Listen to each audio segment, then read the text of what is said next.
Otra regla importante es la publicidad de la justicia, es decir, los procesos, especialmente los penales, deben ser públicos. Solo excepcionalmente deben ser confidenciales cuando existan causas justificadas para ello. Pero esto debe ser demostrado, ¿no es cierto?, por el Estado. Esto significa que es la autoridad pública quien debe demostrar que la restricción de publicidad era necesaria para preservar los intereses de justicia, como dice el artículo 8 del Pacto de San José de Costa Rica. En el caso Cantos versus Argentina, la Corte Interamericana dijo que el artículo 8, inciso primero de la Convención, consagra el derecho de acceso a la justicia. Este es un derecho fundamental que se desprende conjuntamente del derecho al debido proceso y del derecho a la protección judicial. En virtud de este derecho, los Estados no deben interponer trabas a las personas que acudan a los jueces o tribunales en busca de que sus derechos sean determinados o protegidos. Por ejemplo, las tasas, fianzas, gravámenes que se impongan en la administración de justicia a veces pueden convertirse en verdaderos impedimentos materiales para acceso a la misma. En razón de la importancia que revisten, además, el derecho internacional de los derechos humanos reconoce para los acusados en procesos penales garantías o derechos adicionales.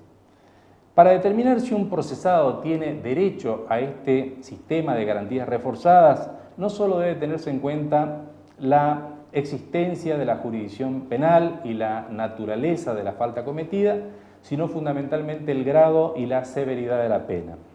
Como regla general, las penas privativas de la libertad deben ser consideradas como de naturaleza penal.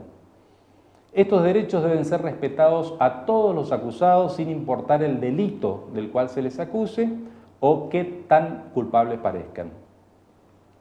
Es importante resaltar que estas garantías no solo rigen en las etapas judiciales de los procesos penales, sino en todas las etapas, incluidas las investigativas, es decir, que también se tienen que respetar en procedimientos o actuaciones previas o concomitantes a los procesos judiciales cuando su inobservancia pueda derivarse en un perjuicio a la situación jurídica de las personas. En concreto, veamos ahora cuáles son estos derechos que el derecho internacional de los derechos humanos consagra para los acusados. En primer lugar, la presunción de inocencia. El artículo 8, inciso segundo de la Convención Americana establece que toda persona inculpada de un delito tiene derecho a que se presuma su inocencia mientras no se establezca legalmente su culpabilidad.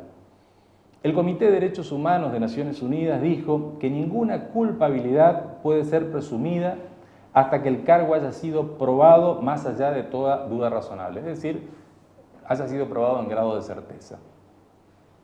Sostuvo además el comité que la presunción de inocencia implica el derecho a ser tratado de acuerdo a este principio. Por su parte, la Corte Interamericana sostuvo en el caso Canese versus Paraguay que el derecho a la presunción de inocencia es un elemento esencial para la realización efectiva del derecho de defensa y acompaña al acusado durante toda la tramitación del proceso hasta que una sentencia condenatoria que determine su culpabilidad quede firme. Este derecho significa además que el imputado no debe demostrar que no ha cometido el delito que se le atribuye, ya que la carga probatoria o el onus probandi corresponde a quien lo acusa. El respeto al derecho a la presunción de inocencia resulta de vital importancia cuando se impone al imputado la medida de coerción personal de la prisión preventiva.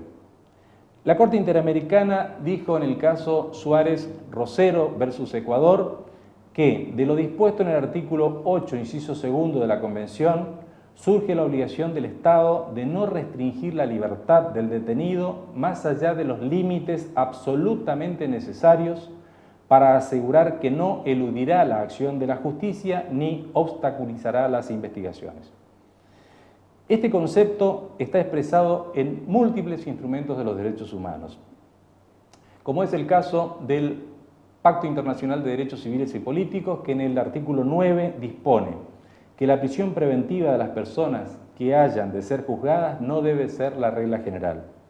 Por el contrario, la prisión preventiva siempre debe tener carácter excepcional porque se halla limitada por el derecho de presunción de inocencia y debe estar siempre también enmarcada dentro de la necesidad, proporcionalidad y, por supuesto, provisionalidad de la medida.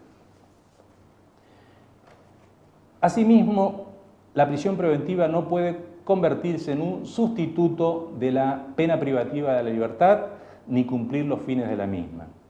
No debe olvidarse que tiene la naturaleza cautelar y no punitiva. Se aplica por razones de peligrosidad o riesgo procesal y no por peligrosidad criminal. Motivo por el cual siempre, como dije, debe ser provisional, lo que implica que debe hacerse cesar de inmediato ni bien han desaparecido las causales por las cuales fuera dictada, que no pueden ser otras que el peligro de fuga del imputado o el entorpecimiento de las investigaciones. Por supuesto que siempre que esos riesgos o peligros procesales no puedan neutralizarse de otra manera menos gravosa para las personas y los derechos de los imputados. El tema del uso judicial de la prisión preventiva es altamente preocupante en nuestro país, porque a diario observamos cómo se abusa de esta herramienta procesal en una clara violación a los derechos humanos y más concretamente a los derechos a la presunción de inocencia y a la libertad personal. Según estudios empíricos en nuestro país, se recurre como regla al encarcelamiento cautelar de personas inocentes como si se tratara de una verdadera pena anticipada, muchas veces acompañada de todo un show mediático, con lo cual la persona, además de ser juzgada, antes de ser juzgada, ya fue condenada por la prensa, destruyendo también no solamente las garantías, como dije, de presunción de inocencia y el derecho a la libertad personal, sino también su honra y su dignidad personal. Las estadísticas revelan además la existencia, magnitud y gravedad del problema del abuso del encarcelamiento preventivo y exponen las enormes tasas de presos sin condenas en nuestras cárceles y comisarías. El drama del abuso de la prisión preventiva resulta agravado por las pésimas e inhumanas condiciones materiales en las que se cumple la detención de las personas que, como ya sabemos, aún no han sido juzgadas y gozan, por ende, de la presunción de inocencia.